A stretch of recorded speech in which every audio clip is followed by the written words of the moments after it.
Another potential leader for the Jamaica Football Federation is the former General Secretary and current CONCACAF Director of Caribbean Football, Mr. Horace Reed.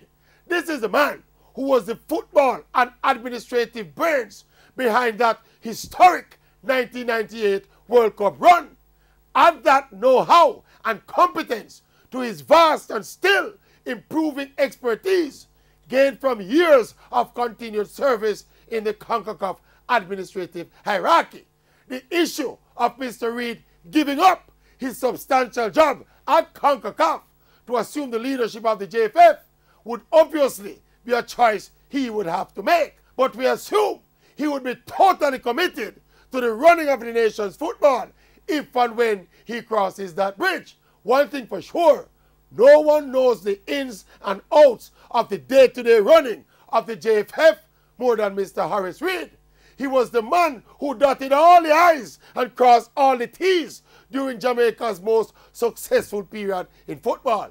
A man who is also well known and well respected in football circles regionally and internationally. We're talking about a tried and proven soldier on the football battlefield compared to some of the other contenders who are accompanied by a certain level of uncertainty as it relates to them managing at this elite level of football administration. So in terms of his track record and his pedigree, Mr. Reed should have the trust and support of all the relevant local football stakeholders.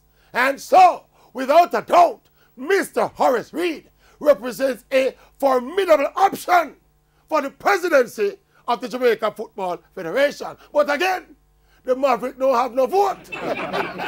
So stay tuned for another candidate profile right here on Sports Commentary.